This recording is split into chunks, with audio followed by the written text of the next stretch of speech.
Good morning, my dear students. Our chapter number 4 is going on, which is electrical capacitance. In this chapter, yesterday we discussed about combination of capacitors. Today, we will study a new topic, which is energy stored in a capacitor. Many times we study about stored energy. So we know that energy stored is equal to the total work done. Here we define energy storage capacitor like the total work done to completely charge the capacitor is equal to the stored energy of that capacitor. Again, the total work done to completely charge the capacitor is equal to the stored energy of that capacitor. Okay, so we have a capacitor. At initial time, this capacitor is uncharged. It means here charge value of charge is 0. This is A and this plate is B. This is a parallel plate capacitor, and capacitance of this capacitor is C. Initial condition, this capacitor is uncharged. When the charge is increased from 0 to Q, initial condition charge is Q 0, and at a completely charged condition charge is Q. So we can say when the charge is increased from 0 to Q, then the potential of capacitor also increases from 0 to, suppose that total electric potential is V, so 0 to V. Now we give some charge to this capacitor, that is plus Q. So this plus Q charge is spread out on this plate, and due to induction, same magnitude and opposite nature charge minus Q will be produced on this plate. Then due to these charges, a electric field is produced, and direction of this electric field is positive to negative. This is produced electric field E vector. Okay, now we give some more charge to this capacitor. Then at any instant t, the charge is Q. Suppose charge is Q, then potential difference between the plates is suppose V dash. Then according to this equation, Q is equals to CV, V is equals to Q upon C. So V dash is equals to Q upon C. V is the total electric potential between the plates of capacitor, and V dash is the electric potential at time t and charge Q.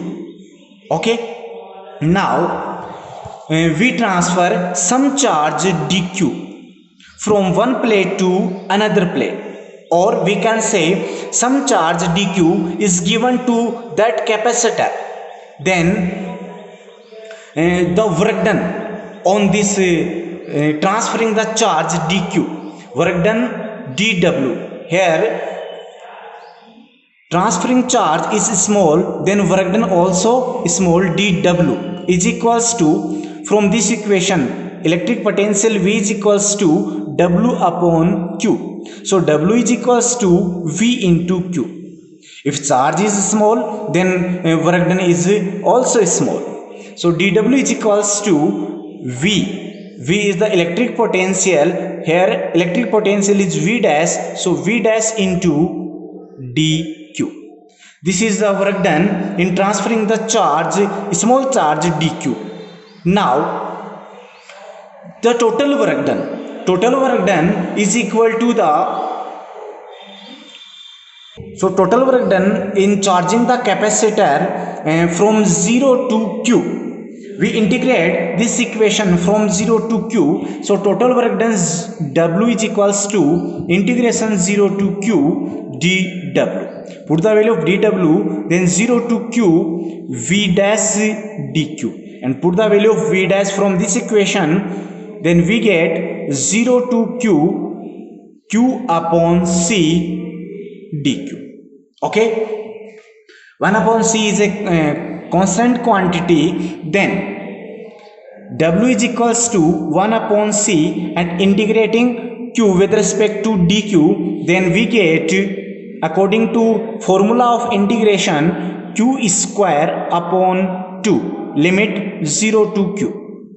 Okay, put the limits, then we get w is equals to 1 by 2 q square upon c. This is the total work done in charging the capacitor from 0 charge to q charge. Okay, and according to definition of stored energy, we know that the total work done to completely charge the capacitor is equal to the stored energy, that is u. Stored energy is equal to total work done w. So we can write u is equals to 1 by 2 q square upon c. This is the stored energy of a capacitor. Okay, another form of this stored energy, since q is equals to cv, so put the value of q in this equation, then we get u is equals to 1 by 2 cv square. This is the another form of a stored energy. And again, since from this equation c is equals to q upon v, put the value of c in this equation, then we get energy stored u is equals to 1 by 2 q into v. These are the form of stored energy. So we can write u is equals to 1 by 2 q square upon c is equals to 1 by 2 cv square is equals to 1 by 2 q into v. This is the energy stored in a capacitor. Okay students, now our new topic, energy density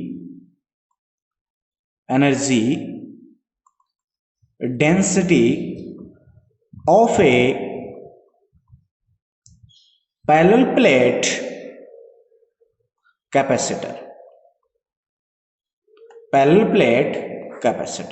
Okay, we know that simple density is equal to the mass per unit volume. Here energy density, so from a simple density we can say energy stored in the per unit volume is equal to energy density.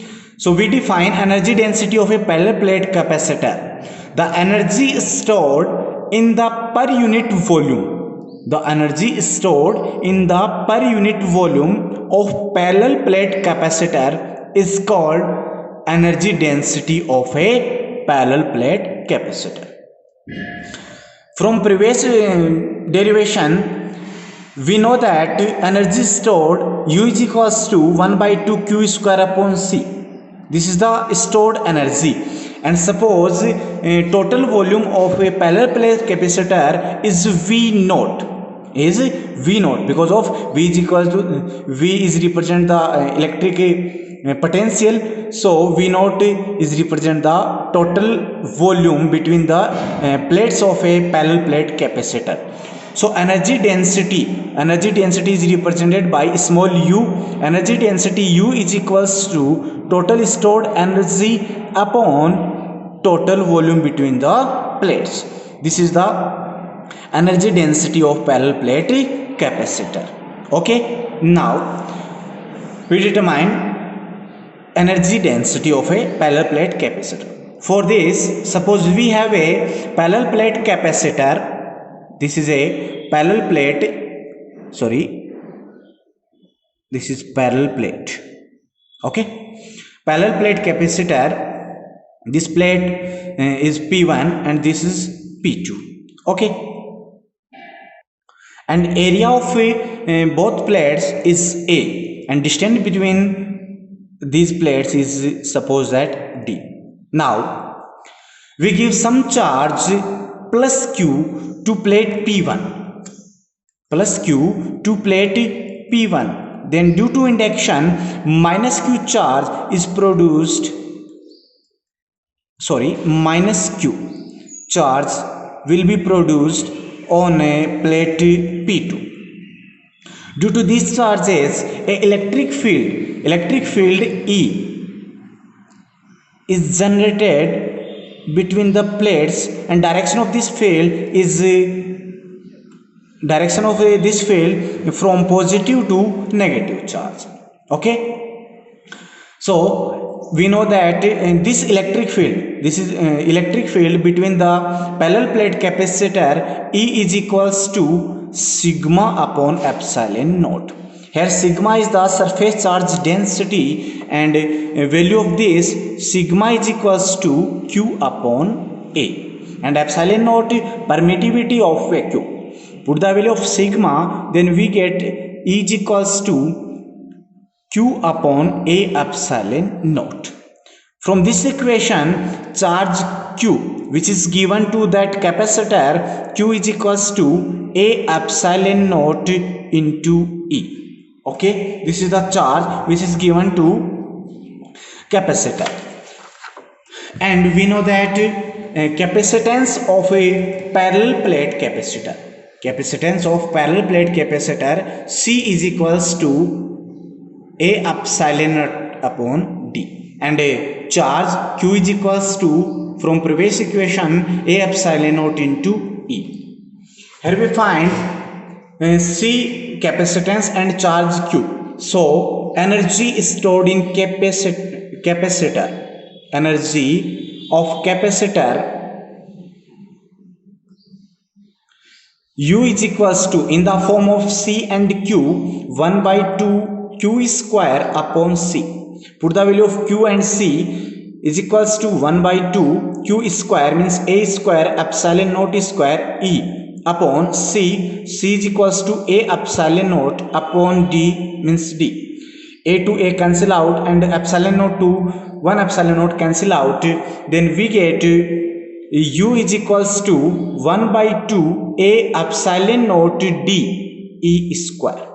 Okay, and we know that area and multiply of area and distance is equal to the volume.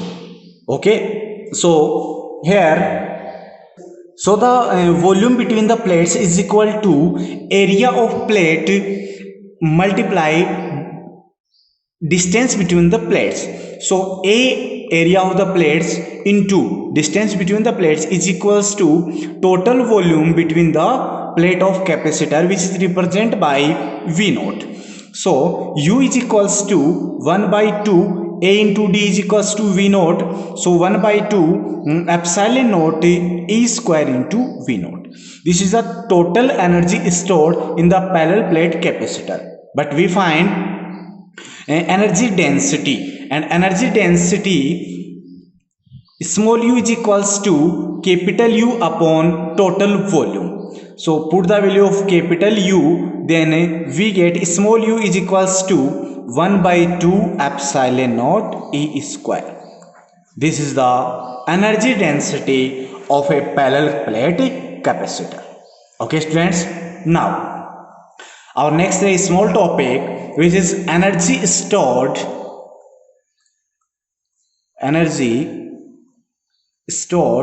in combinations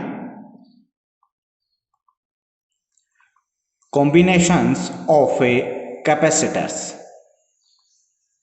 Okay, and we know that combination of capacitor are two types. So first is series combination.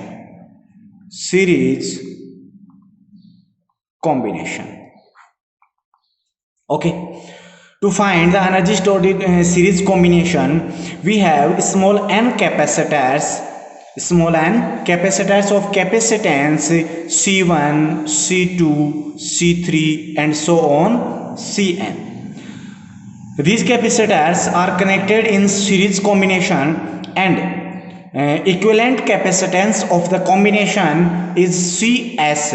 Then we know 1 upon Cs is equals to 1 upon C1 plus 1 upon C2 plus 1 upon C3 and so on 1 upon Cn. This is the equivalent capacitance of a series combination as for series.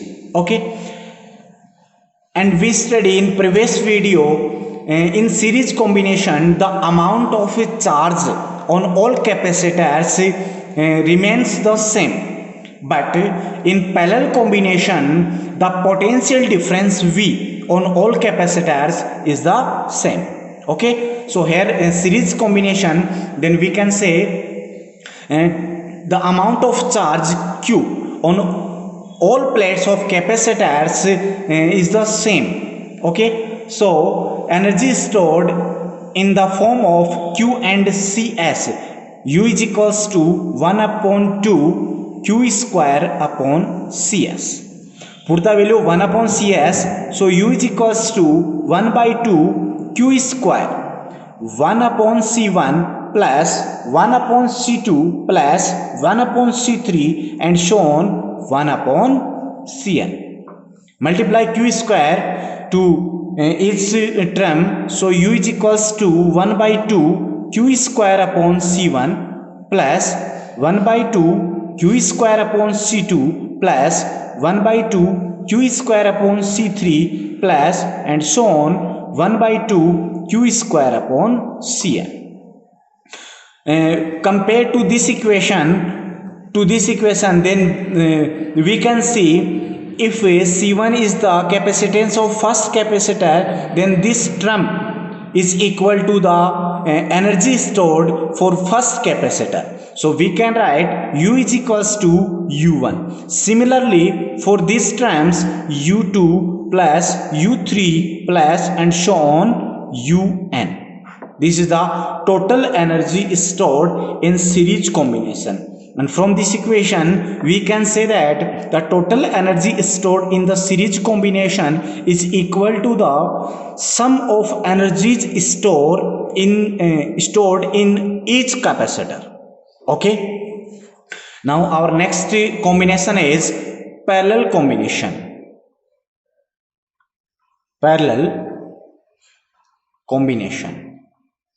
Okay, for this combination again we suppose that we have small n capacitors and capacitance of that capacitors is C1, C2, C3 and so on Cn, and equivalent capacitance of a parallel combination is Cp. Then equivalent capacitance Cp is equals to C1 plus C2 plus C3 and so on Cn.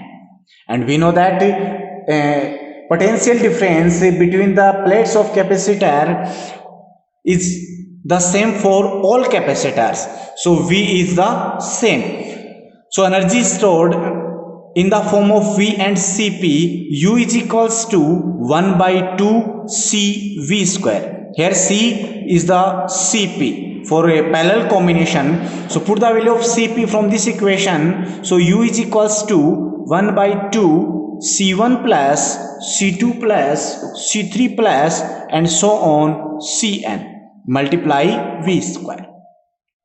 Multiplying by V square to all terms, so U is equals to 1 by 2 C1 V square plus 1 by 2 C2 V square plus 1 by 2 C3 V square and so on 1 by 2 Cn V square. Comparing to both equations, we see that this term is represent the energy stored for first capacitor and which is represented by suppose U1. This is U1. Similarly, this is for second capacitor, third capacitor and so on n capacitor. Okay, and this is the total energy stored in parallel combination. And according to these equations, we can say the total energy stored in the series or parallel combinations is equal to the sum of energies stored in each capacitor. Okay, this is the energy stored in combination of a capacitor. Okay, students. Our next topic we will study in our next video. If you have any doubts about this and other topics, then write your doubt in comment box and give your feedback. And if you like this video, then like it, share it. Thank you.